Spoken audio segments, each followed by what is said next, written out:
Hello and welcome to this video in which I'm going to talk with you about how to outline a book using Microsoft Word 2016. Now I'm going to begin with my screen layout and how to optimize things, and then we're slowly going to work into configuring Word to outline, and then I'm going to show you actually how to outline. So this is going to take a little while.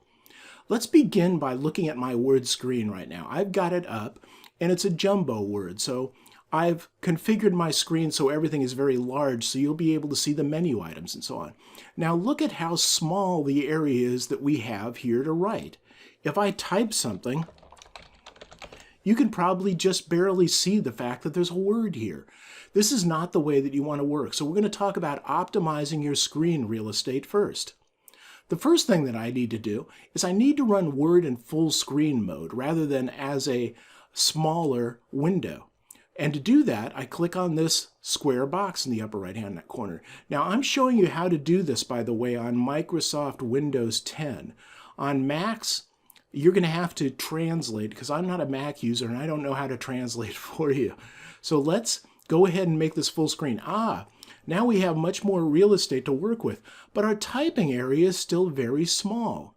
And the reason for this is, if you go, notice you've got the menu up here, so we've got home and insert and all these things. If I go to view, I have options here for zooming the view. I'm looking at one page right now. So this is the one page mode view. What I like is to do the page width view. And once you hit that, then suddenly your page goes to the entire width and you can see much more what's going on. Now you can possibly see the word something. Now the next thing that I like to do is and I'm not going to do this in this session as a matter of fact, because I need more real estate for you to be able to see what I'm typing, because I'm going to make everything extra large. But I also like to go to view and then, we'll turn this on and off because it is actually critical. Is I go here to view and I say display the navigation pane. Now the navigation pane right now doesn't display much of anything because you don't have any head levels in the document. We're going to use head levels to outline our book. So right now it's just a big empty wasted space. Let's go ahead here and we'll get rid of the navigation pane. But this is basically the format that I like to use to write in Word. Now let's actually do just a little bit more. If I want to change the font, which I do, I don't like this Calibri font that is the default.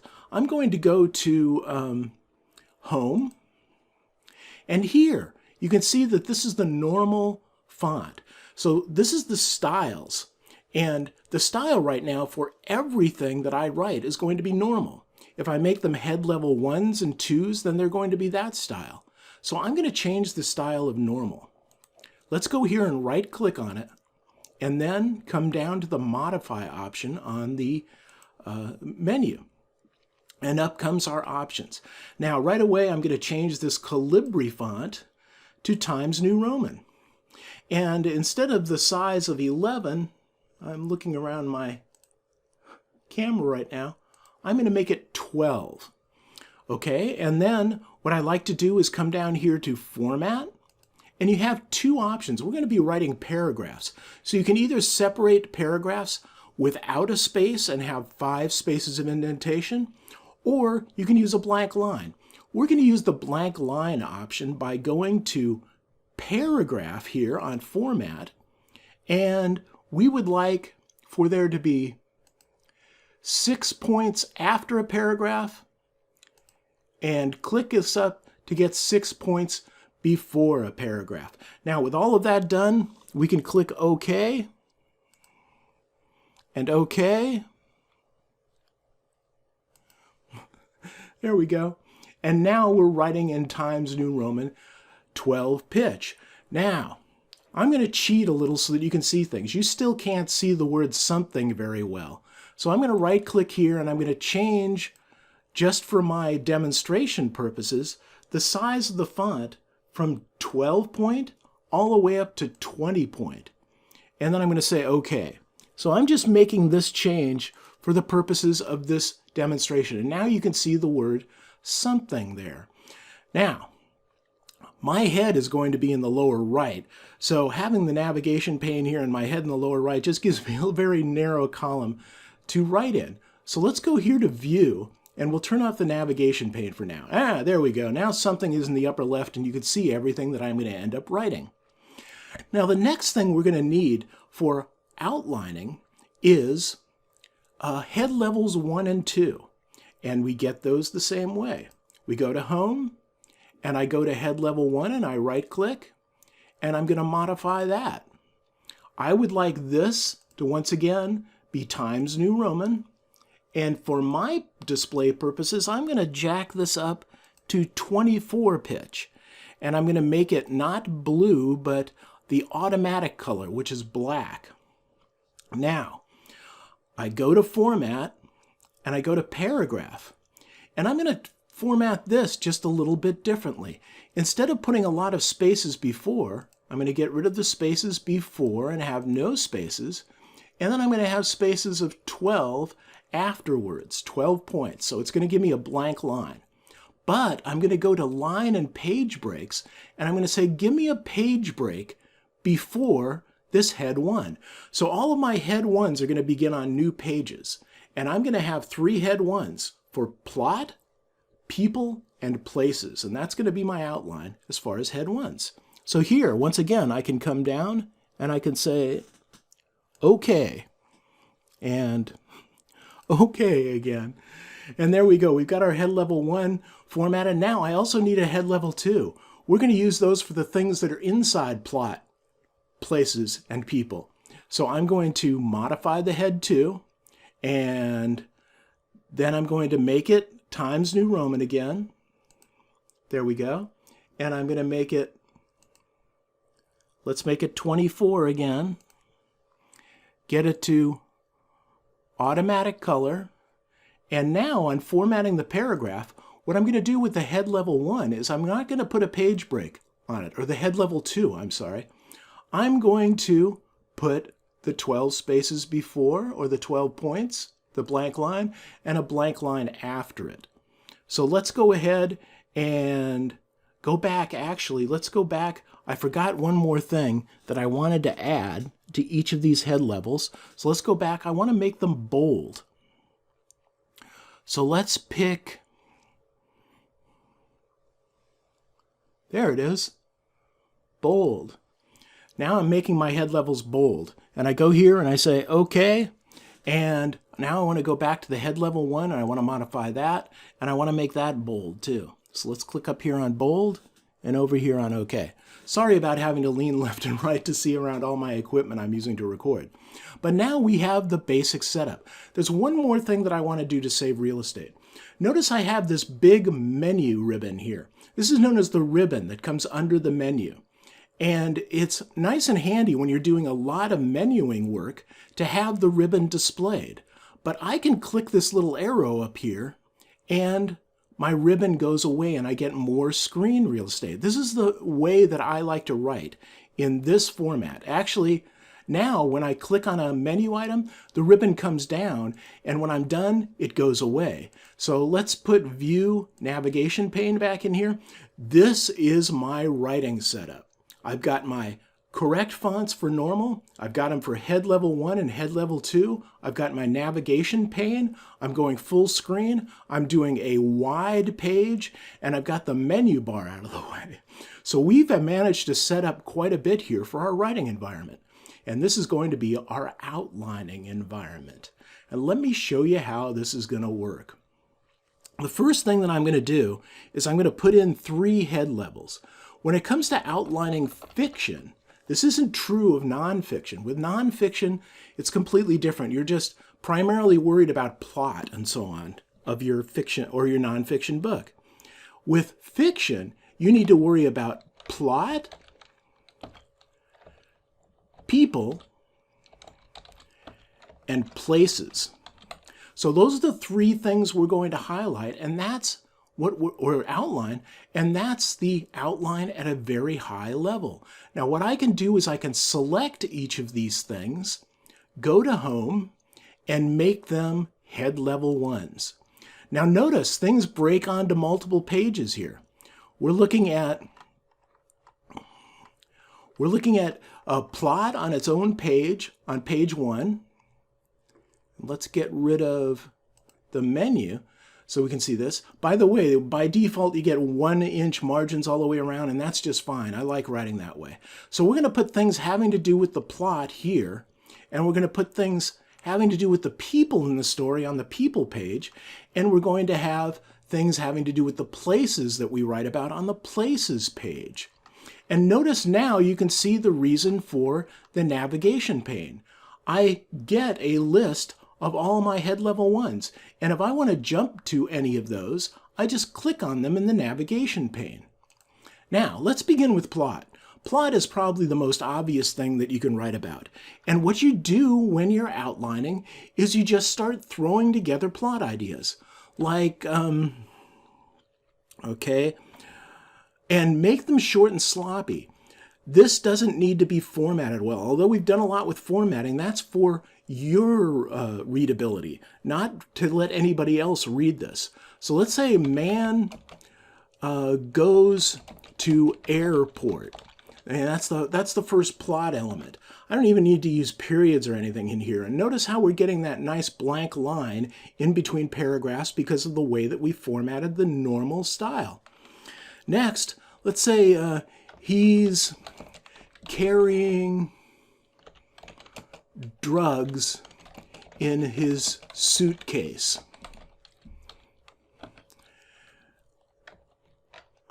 Unfortunately, once again, I can't read that. A drug-sniffing dog is at the airport.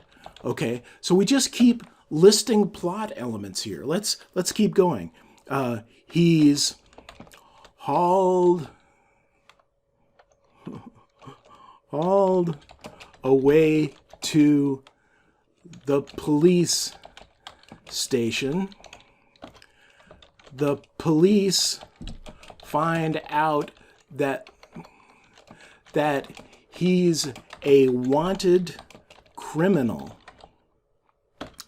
The man escapes and is on the run in an unknown city. So you just keep putting the plot elements here until you get the entire plot of your story. Now, what did we have the head level 2s for? This is what you use them for. Let's say I come in here and I go, okay, the man goes to the airport, he's carrying drugs, he gets hauled away to the police station. These 4 items are going to be in after you get your outline done. Okay, first throw together all your ideas and get your plot together. And now what we're going to do is we're going to start breaking these up into chapters.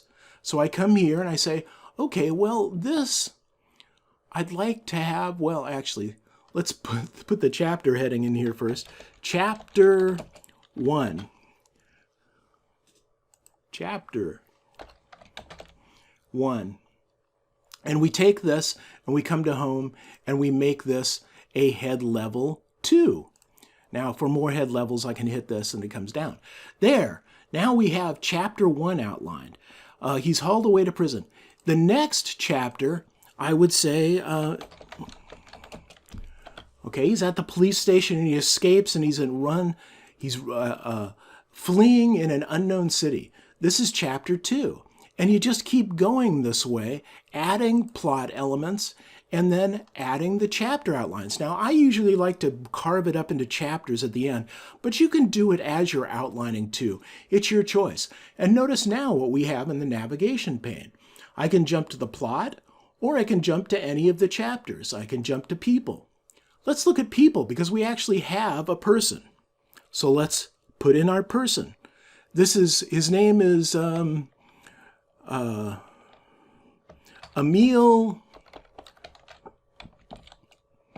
Vargas. There we go. I'm sorry if your name is Emil Vargas. I'm not accusing you of being a drug smuggler.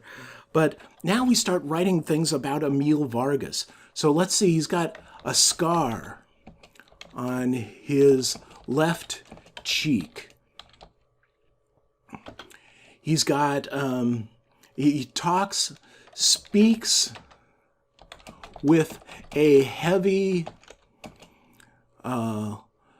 Latin American accent. Okay, he walks with a limp, smokes cigars to relax, and he drinks scotch. Okay, so we're putting all these things about Emil Vargas. Now we come up to Emil Vargas, and since he's a character, we come to home and we say, make him a head level 2. So each of our characters will be a separate head level 2 here. You notice how this is fleshing out? Now, this is the thing about outlines. This is the way that I outline. But what you need to do is create an outline that's useful for you. Do whatever works for you. And when are you done outlining? You're done outlining when you can't stand it anymore and you just got to write. And in fact, I can start writing in here right away. Let's go to chapter 1 and I can start experimenting with writing in my outline. Something like shadowy figure enters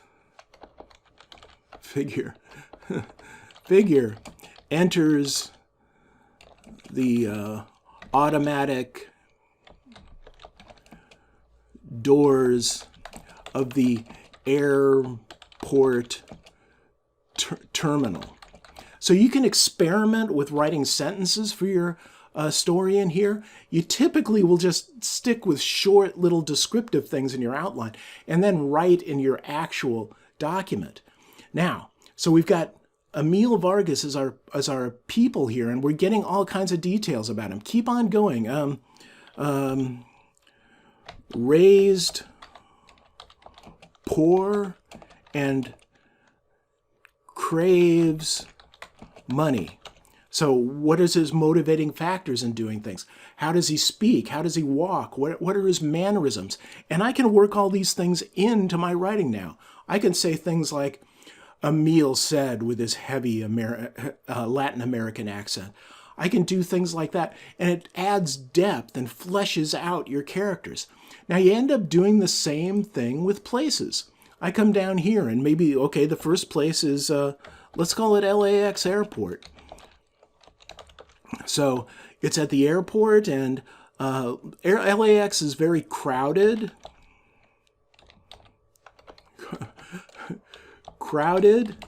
And it's busy, noisy, clean. Let's make it. I always find that airports are kind of almost sanitary, like hospitals or something. Lots of people rushing around, right?